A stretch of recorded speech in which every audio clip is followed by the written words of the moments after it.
And then there's, of course, the issue of lukewarmness and shallow commitment to Christ and conformity to the world where people can't discern between the Christian and the person who's not a follower of Jesus. And then there's the issue of so many Christians not even knowing why they believe what they believe. So when they're challenged, it's like, well, maybe I'm wrong. And they begin to doubt. So folks, these are the realities that you and I are up against. Losing the next generation is also a major challenge that we need to fight, a battle we need to fight in prayer and fasting.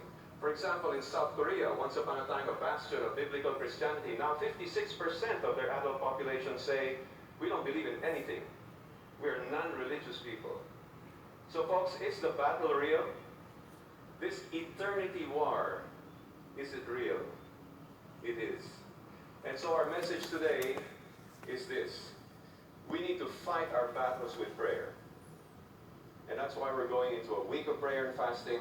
And we want to, more than that, we want to develop a lifestyle, a culture of prayer. And we're going to learn from our dear friend, what's his name again? Epaphras, okay. So this will be our verse for the whole message. Colossians chapter 4, verse 12. Shall we read this together?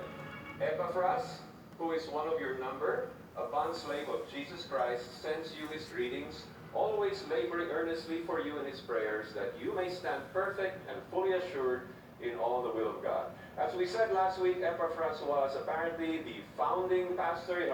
He shared the gospel in Colossae, started a small group. It became a church, and even in Laodicea and Hierapolis, and he was probably like a bishop, but he was best known as a man of prayer. So what can we learn from this verse?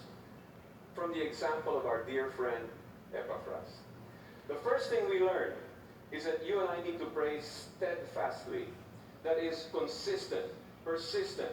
It says Epaphras always praying.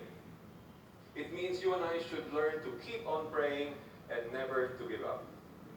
Question: have you ever felt like giving up? Have you ever felt like, what am I praying for? Nothing's happening. I mean, it's been so long. For some people, 2 weeks is a long time. For some people, they've been praying for 20 years for something. Should we keep on praying? Yes. You know, Jesus told a story in Luke 18. And it says, now he was telling them a parable to show that at all times they ought to pray and not to lose heart. You know, we are prone to losing heart. Saying, in a certain city there was a judge who did not fear God and did not respect man.